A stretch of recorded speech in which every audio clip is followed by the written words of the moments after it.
Good morning students, कैसे हैं आप। मुझे पूरा उम्मीद है कि आप अपनी गर्मियों की छुट्टियों का पूरा उपयोग कर रहे हैं और अपनी पढ़ाई को बहुत सिंसियरली ले रहे हैं। हम चैप्टर 1 कर रहे हैं साइंस का, केमिकल रिएक्शंस एंड इक्वेशंस। तो अभी तक के हमने जो पढ़ा है उसमें हम कैसे फॉर्मूला बनाते हैं, नंबर 2 हम कैसे केमिकल रिएक्शंस लिखते हैं, और नंबर 3 हम कैसे उनको बैलेंस करते हैं। इसी सीक्वेंस में हमारा आगे आता है कुछ क्वेश्चंस। तो पहला क्वेश्चन है, why magnesium ribbon be cleaned before burning in air. ये आपकी एक्टिविटी जो 1.1 है, 1.1 उसमें पूछा गया था कि मैग्नीशियम रिबन को जब हम बर्न करते हैं in the presence of oxygen तो वो मैग्नीशियम ऑक्साइड बनता है। तो उसमें कहा था कि हम ये जो सैंड पेपर है उससे उसको रब करेंगे। तो क्यों? तो बेसिकली होता क्या है कि जो मैग्नीशियम है ये बहुत ही रिएक्टिव मेटल है। This is very reactive. Magnesium is very reactive. Okay, now why it is reactive, अभी इस पे बात करते हैं। तो जब ये रिएक्टिव है, रिएक्टिव होने के कारण क्या है कि ये रिबन पड़ा हुआ है, लेकिन ये रिएक्टिव है तो ये खाली नहीं बैठेगा। It comes in contact with air, ये एयर के संपर्क में आता है। और एयर में क्या है, कार्बन डाइऑक्साइड है, O2 है, नाइट्रोजन है, सल्फ़र है, ये सारी चीज़ें एयर में है। तो जब मैग्नीशियम जो है Mg कार्बन डाइऑक्साइड से रिएक्ट करता है तो ये बनाता है MgCO3। ऑक्सीजन के साथ रिएक्ट करता है तो ये बनाएगा MgO। नाइट्रोजन के साथ रिएक्ट करता है तो ये बनाता है Mg3N2। तो आपने देखा कि ये था तो ये मैग्नीशियम, लेकिन एयर के साथ संपर्क आने पर इसने अपना रूप जो है चेंज कर लिया और क्या बना दिया, एक यहाँ पे प्रोटेक्टिव कवरिंग बना लेगा आउटसाइड में। आउटसाइड एक लेयर बना ले किसकी, मैग्नीशियम कार्बोनेट की, ऑक्साइड की, नाइट्राइट की। अब ये बना लेने से क्या होगा, हमें करना तो Mg के साथ है लेकिन बन गया क्या आउटर साइड इसकी कार्बोनेट की। तो ये बर्निंग को अफेक्ट करेगा, ठीक है। तो इसीलिए हमें इसको हटाना होता है। दूसरी बात ये है कि जब हम MgCO3 को ऑक्सीजन के साथ बर्न करेंगे तो जो हमारा कंपाउंड है वो हमारा प्योर MgO भी नहीं बनेगा, जो पाउडर फॉर्म है वो भी नहीं बनेगा। It would have certain impurities. तो एक तो नंबर 1 वो बर्निंग को अफेक्ट करता है और दूसरी इम्प्योरिटी, इसलिए हमें Mg चाहिए है। Mg को O2 के साथ जब हम इसको बर्न करते हैं तो नंबर 1 ये देता है हमें MgO जो कि मैग्नीशियम ऑक्साइड है। और ये बर्न कैसे होता है, बहुत ही ब्राइट वाइट लाइट के साथ ये बर्न होता है। तो वो जो ब्राइट लाइट है वो बेसिकली बताती है कि ये एक एक्सोथर्मिक रिएक्शन भी है, एक्सोथर्मिक रिएक्शन। ओके, यानी कि काफ़ी तेज डिजलिंग वाइट लाइट के साथ ये होता है। तो ये एक एक्सोथर्मिक रिएक्शन है। सो क्यों हम इसको करते हैं, to remove magnesium carbonate, magnesium oxide और मैग्नीशियम नाइट्राइट को रिमूव करने के लिए इसको सैंड पेपर से रिमूव किया जाता है ताकि प्योर मैग्नीशियम हमें मिल सके और हम मैग्नीशियम ऑक्साइड जो है प्योर वो हमें प्राप्त हो सके। और जो लाइट बने, जो इसमें से लाइट निकलेगी वो भी काफ़ी ब्राइट लाइट निकलेगी। जबकि यहाँ पर इसे करने से क्या होगा कि लाइट जो है, क्योंकि इसमें कार्बन डाइऑक्साइड है, कार्बोनेट के हैं, तो वो उतना बर्निंग को सपोर्ट नहीं करेंगे। एक ही बात है। दूसरी बात है कि ये हमने कहा कि रिएक्टिव है। तो ये रिएक्टिविटी का क्या मतलब है, देखिए रिएक्टिविटी बेसिकली निर्भर करती है कि जो एलिमेंट है उसके पास कितने इलेक्ट्रॉन्स हैं और उसके आउटर मोस्ट में कितने इलेक्ट्रॉन्स हैं। सो रिएक्टिविटी दो बात निर्भर करती है कि आउटर मोस्ट में उसके कितने इलेक्ट्रॉन हैं, आउटर मोस्ट इलेक्ट्रॉन्स पर कितने इलेक्ट्रॉन्स हैं। मैग्नीशियम की बात देखते हैं, Mg के एटॉमिक नंबर जो है 12 है। इसके पास इसका जो कॉन्फ़िगरेशन होता है वो कैसे होता है, 2, 8 और 2। ओके तो हम ये जानते हैं कि कोई भी एलिमेंट है वो अपने आप को ऑक्टेट करना चाहता है, एक्सेप्ट हाइड्रोजन और लिथियम जो कि अपने आप को डबलेट करते हैं, हीलियम का कन्फिग्रेशन रहते हैं। तो ये अपने आप को ऑक्टेट करना चाहता है, यानी कि ये अपना 2 इलेक्ट्रॉन को दे देना चाहेगा टू कंप्लीट इट्स ऑक्टेट। क्योंकि ये अपना 2 आसानी से दे देता है, इसीलिए मैग्नीशियम जो है रिएक्टिव कहा जाता है। तो जो इलेक्ट्रॉन्स, जो एलिमेंट्स अपने इलेक्ट्रॉन्स को आसानी से दे देते हैं या ऐसे जो आसानी से इलेक्ट्रॉन्स ले लेते हैं, जैसे कि फ्लोरीन है, क्लोरीन है, ये आसानी से इलेक्ट्रॉन ले लेते हैं। क्यों? क्योंकि इनके पास 1 इलेक्ट्रॉन कम है। फ्लोरीन के पास भी 1 इलेक्ट्रॉन कम है to complete its octet, chlorine के पास भी 1 इलेक्ट्रॉन कम है टू कंप्लीट इट्स ऑक्टेट। तो ये क्या है, इलेक्ट्रॉन जो ले लेते हैं आसानी से वो भी काफ़ी रिएक्टिव होते हैं, और जो आसानी से दे देते हैं वो भी काफ़ी रिएक्टिव होते हैं। तो this is the reason magnesium जो है काफ़ी ज़्यादा रिएक्टिव होता है।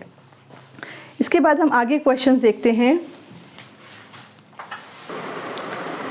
तो पहली रिएक्शन आती है hydrogen plus chlorine is equals to hydrogen chloride.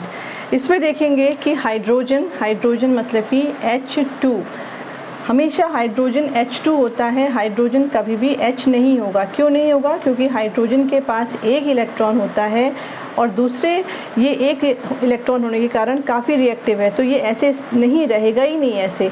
तो ये क्या करता है, दूसरे अपने हाइड्रोजन के एक एटम के साथ ये जोड़ा बना लेता है, और ताकि दोनों जो हैं आपस में मिल करके अपने को डबलेट कंप्लीट कर लेंगे, तो ये कोवेलेंट बॉन्डिंग बना लेते हैं। तो हाइड्रोजन हमेशा इसलिए H2 मॉलिक्यूल 1 मॉलिक्यूल के फॉर्म में रहेगा।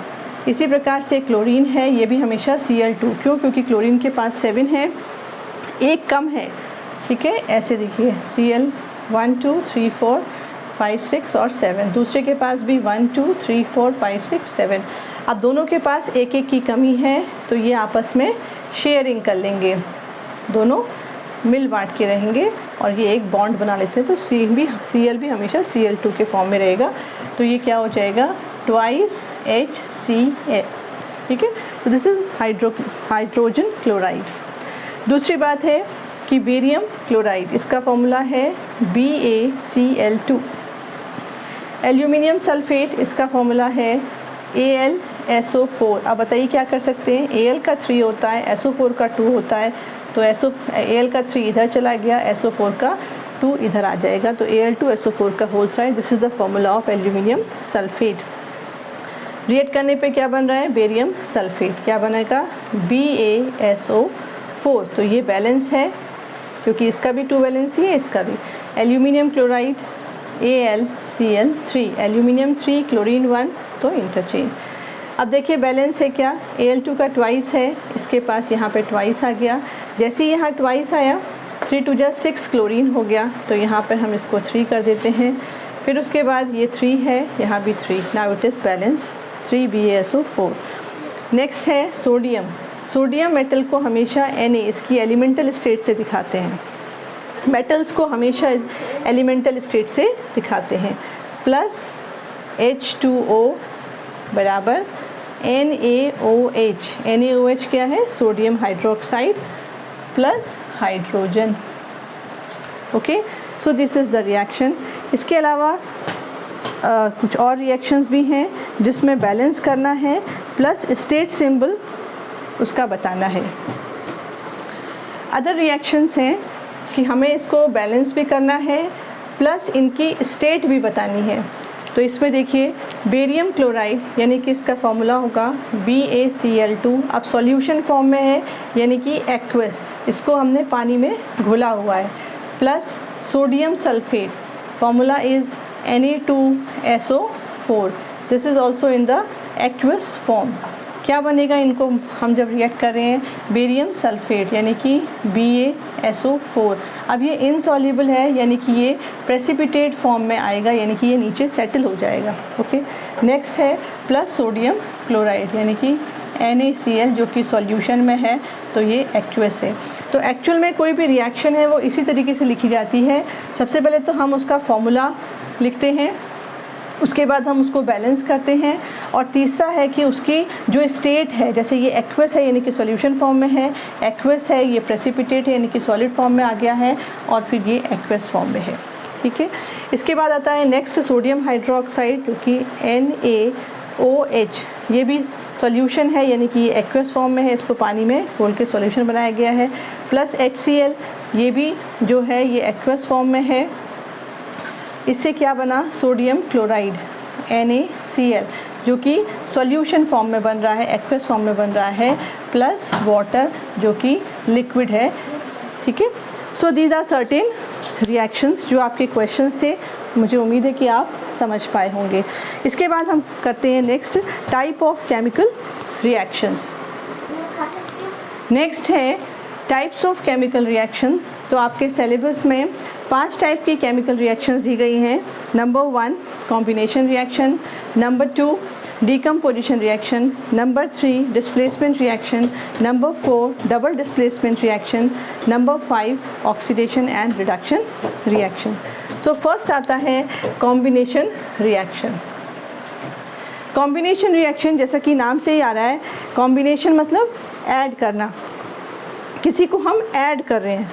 ओके, तो लेट्स टेक द एग्जांपल, जैसे फॉर एग्जांपल हम कार्बन है प्लस ऑक्सीजन, इसको हम ऐड करेंगे तो ये क्या हो रहा है, कार्बन डाइऑक्साइड बन रही है। हम जनरल लाइफ में भी देख सकते हैं, कार्बन मतलब पेपर, वुड, कुछ भी, उसको हम अगर ऑक्सीजन की उपस्थिति में बर्न करते हैं तो ये क्या है, कार्बन डाइऑक्साइड निकलती है, प्लस हीट निकलती है, प्लस लाइट निकलती है। ओके, हम गैस में खाना बनाते हैं, ये क्या है, गैस क्या है, कार्बन है, ऑक्सीजन की उपस्थिति में वो बर्न करती है, हम हल्का सा लाइट देते हैं तो carbon dioxide, heat, light, plus उसमें क्योंकि हाइड्रोकार्बन भी है तो फिर पानी भी निकलता है। ओके, इसी प्रकार से हम पानी बनाना है, H2 plus O2 is equals to twice H2O।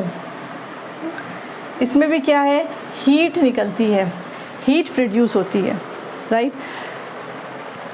एक और रिएक्शन है जो CaO कैल्शियम ऑक्साइड प्लस इसमें हम जब पानी मिलाते हैं तो ये क्या बनाता है, CaOH का होल ट्वाइस। आप देख रहे हैं कि ये एडिशन हो रहा है, इसमें भी क्या है, हीट निकल रही है। तो आप देख रहे हैं कि कॉम्बिनेशन रिएक्शन में जो कॉमन है वो सब में हीट निकल रही है। तो जो हीट निकलती है, ठीक है, एक्सेस में हीट निकलती है, इसको हम कहते हैं एक्सोथर्मिक रिएक्शन। Exothermic reaction.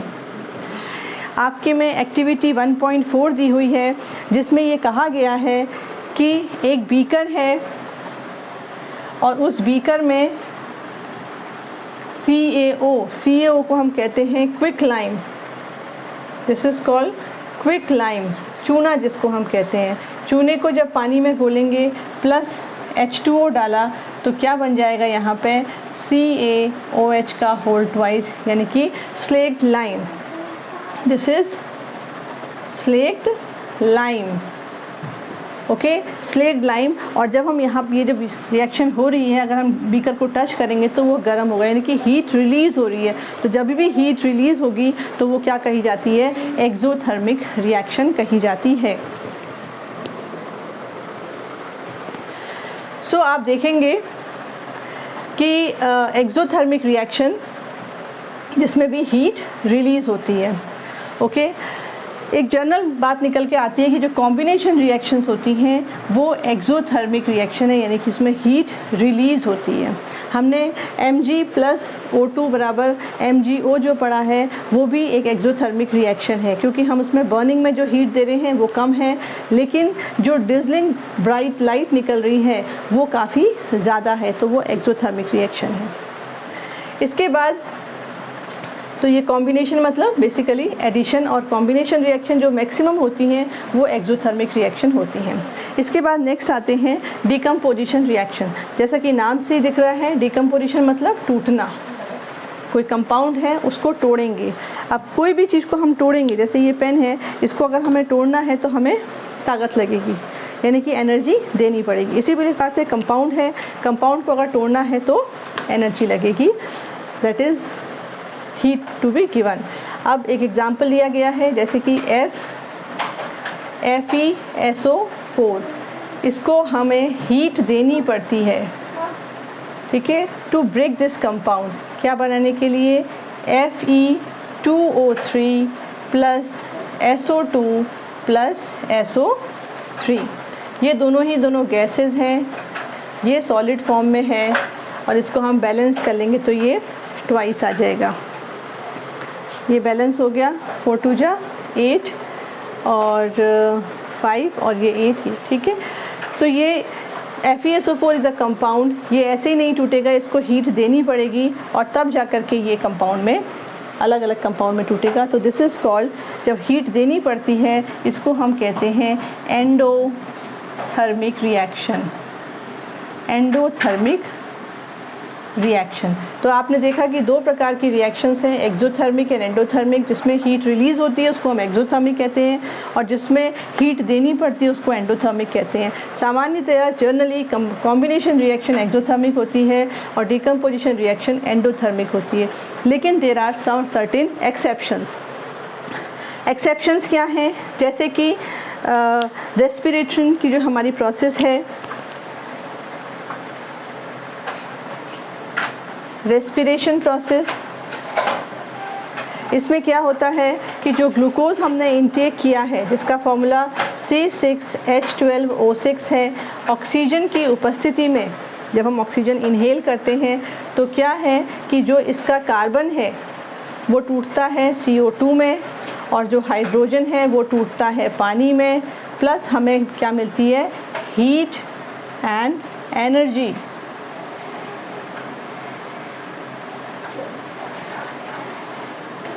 क्या मिलती है, energy.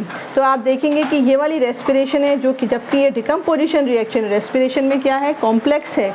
This glucose is a complex compound ब्रेकन down into the carbon dioxide and simpler compound में टूट रहा है, तो ये this is a decomposition reaction. लेकिन डिकम्पोजिशन रिएक्शन होने के बाद भी हीट रिलीज़ हो रही है, तो ये एक एग्जाम्पल है एक्सोथर्मिक रिएक्शन का। Okay, so respiration. Similarly compost making,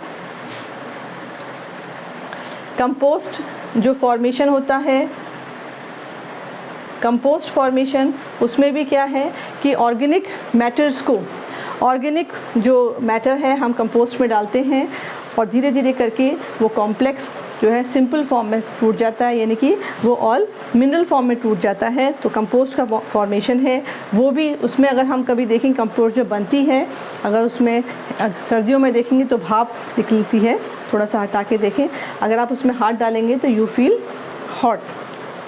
तो दिस कंपोस्ट फॉर्मेशन में भी क्या होता है, हीट जो है वो रिलीज़ होती है। So this is also an example of exothermic reaction. Okay, तो आपने देखा कि कॉम्बिनेशन रिएक्शन सामान्यतः एक्सोथर्मिक होती हैं, लेकिन कुछ एक्सेप्शंस हैं। तो जो ये बायोलॉजिकल रिएक्शन है, बायोलॉजिकल प्रोसेसेस हैं, ये क्या हैं, होती डिकम्पोजिशन रिएक्शन है लेकिन ये एक्सोथर्मिक है। सिमिलरली जो डिकम्पोजिशन रिएक्शन है वो एंडोथर्मिक होती है अधिकांश केसेस में। इसके बाद आता है नेक्स्ट डिस्प्लेसमेंट रिएक्शन। नेक्स्ट आता है डिस्प्लेसमेंट रिएक्शन। डिस्प्लेसमेंट रिएक्शन मतलब किसी को डिस्प्लेस करना। ये आपने सामान्य क्लासेस में भी देखा होगा, जो स्ट्रॉन्ग बच्चा होता है वो वीक बच्चे को हमेशा किनारे कर देता है, वही चीज़ यहाँ पर भी होती है। यहाँ पे वीक और स्ट्रॉन्ग नहीं है, यहाँ पे जो ज़्यादा रिएक्टिव है वो लेस रिएक्टिव का स्थान ले लेगा। अब जैसे फॉर एग्ज़ाम्पल Zn है, जिंक प्लस CuSO4, तो इसकी जो रिएक्शन बनती है ये ZnSO4 प्लस Cu। क्यों हुआ, क्योंकि Zn जो है वो Cu के कंपैरिजन में ज़्यादा रिएक्टिव है, इसलिए Zn has taken the place of Cu और Cu को अलग निकाल दिया। ठीक है, so this happens with case of displacement. तो इसमें एक नियम काम करता है, वो क्या है, जो ज़्यादा रिएक्टिव है वो लेस रिएक्टिव का पोजीशन ले लेगा। This is what is the displacement reaction. अगर हम इस रिएक्शन को ऐसे देखें, ZnSO4 plus Cu is equals to, then there is no reaction because in that case Cu cannot take the position of Zn, उसकी जगह वो नहीं ले सकता है। इसी प्रकार से एक और रिएक्शन देखते हैं, जैसे कि H2 प्लस CuCl2, तो इसमें क्या हो गया HCl twice plus Cu। Hydrogen क्योंकि कॉपर की अपेक्षा ज़्यादा रिएक्टिव है तो हाइड्रोजन ने कॉपर का स्थान ले लिया और HCl बना दिया, कॉपर को अलग रिड्यूस कर दिया। ठीक है, अगर हम दूसरी तरफ देखें HCl प्लस Cu, क्या ये रिएक्शन होगी? ये रिएक्शन नहीं होगी। तो in case of displacement reaction हमेशा तभी होगी जब ये जो है more reactive reacts with the less reactive. ठीक है, मोर रिएक्टिव हम लेंगे और उसको हम जो है लेस रिएक्टिव के साथ जब रिएक्ट कर रहे हैं तभी डिस्प्लेसमेंट रिएक्शन होगी, वो उसका पोजीशन ले लेगा। यहाँ पे जिंक जो था ये मेटल है और कॉपर सल्फेट जो है ये सॉल्यूशन अवस्था में था, सॉल्यूशन पोजीशन में था, तो इसने क्या किया, ये सॉल्यूशन बन गया और ये मेटल बन गया, इसको रिड्यूस कर दिया। ठीक है, इसी प्रकार से यहाँ पर भी आप देखेंगे कि ये कॉपर क्लोराइड है और ये सॉल्यूशन बन गया और ये भी सॉल्यूशन था, ये गैस था और यहाँ पे ये मेटल निकल गया। Okay, so this is the displacement reaction. In case of double displacement reaction basically इसमें क्या होता है कि आयंस का, दोनों तरफ से आयंस का ट्रांसफ़र होता है। देखिए इसका example, for example Na2SO4 plus AlCl3, इसमें क्या है, ये एक आयन है एंड ये एक आयन है। अब इसमें इंटरचेंजिंग ऑफ द आयन हो जाएगा, तो क्या हो गया, Na इसका आयन इसके पास, इसका आयन इसके पास, NaCl हो जा प्लस Al2SO4 का होल थ्राइस। बैलेंस कर लेते हैं, यहाँ 2 है तो यहाँ 2 से काम नहीं चलेगा, इसको यहाँ पे 2 करना पड़ेगा, SO3 यहाँ पे 3 करना पड़ेगा, सो 3 2 just 6, नाउ इट इज़ 6। ठीक है, so this is double displacement, 2 bar displacement हुआ, मतलब इसका आयन इसके पास चला गया, इसका भी डिस्प्लेसमेंट हुआ और इसका भी डिस्प्लेसमेंट हुआ। This is called double displacement reaction. Okay, so double displacement reaction में क्या होता है, मूवमेंट ऑफ द आयंस और interchanging of the ions.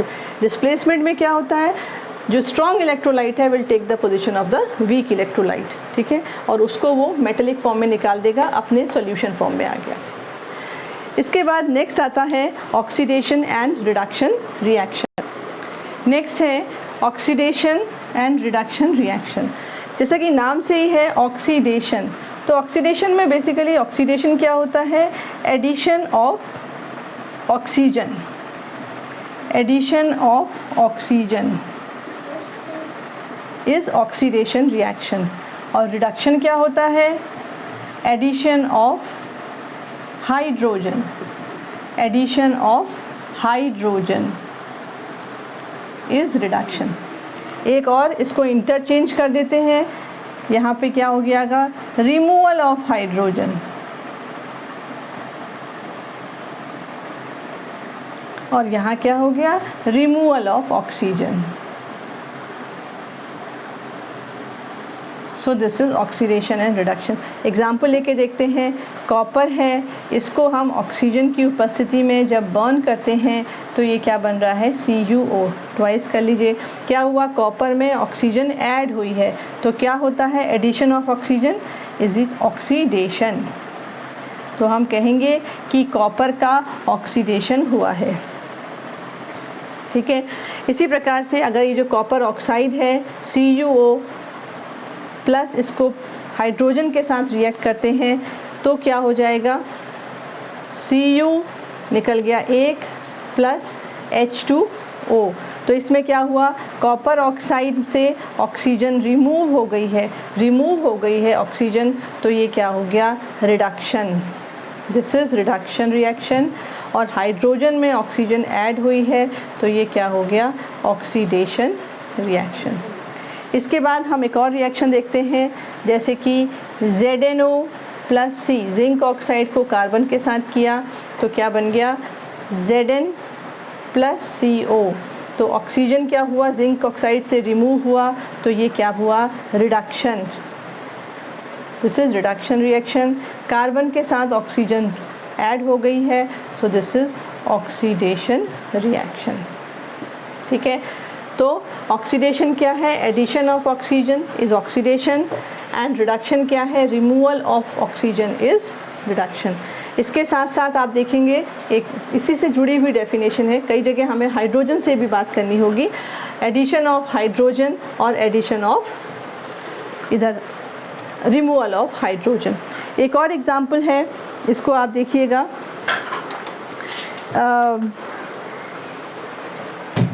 Oxidation के साथ ही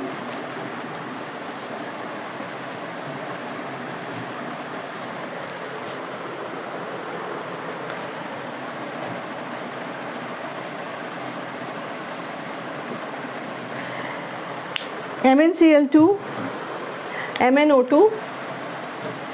MnO2 plus HCl is equals to MnCl2 plus H2O plus Cl2।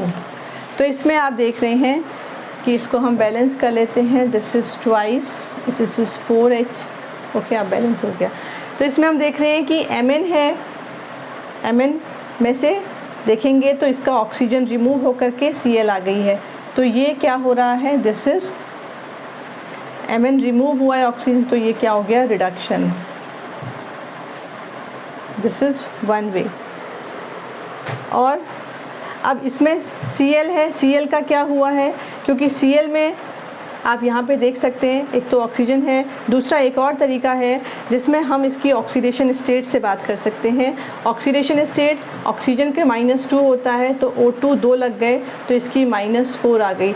और एक compound जो होता है वो न्यूट्रल होता है, मतलब इक्वल नंबर ऑफ उसमें चार्जेस होंगे, तो ये -4 है तो ये +4 हो गया। तो यहाँ पे जो Mn की ऑक्सीडेशन, मैग्नीज की जो ऑक्सीडेशन स्टेट है वो +4 है, और यहाँ पे मैग्नीज की ऑक्सीडेशन स्टेट क्या है, वो +2 है क्योंकि Cl नेगेटिव। तो हम देख रहे हैं कि ऑक्सीडेशन स्टेट यहाँ ज़्यादा थी, यहाँ कम है, तो जब घटती है ऑक्सीडेशन स्टेट डिक्रीज़ होती है तो हम उसको रिडक्शन कहते हैं। तो ये एक और डेफिनेशन हो गई आपकी ऑक्सीडेशन की, कि when there is a reduction, मतलब डिक्रीज़ in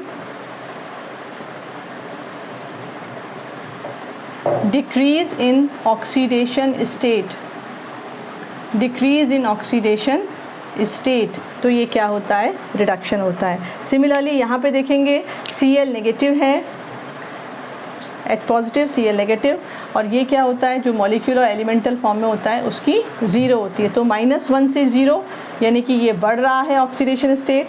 तो जब बढ़ती है ऑक्सीडेशन स्टेट, ओके, तो ये क्या है ऑक्सीडेशन है, दिस इज़ ऑक्सीडेशन। तो एक और डेफिनेशन हमारी ऑक्सीडेशन की आ जाती है, increase in oxidation state.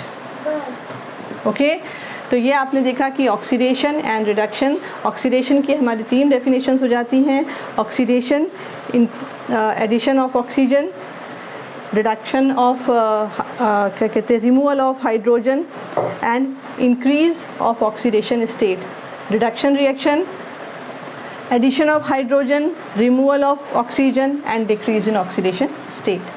So आज हमने इतना कवर किया है, all types of chemical reactions, कौन कौन से, combination, decomposition, displacement, double displacement, oxidation and reduction. अब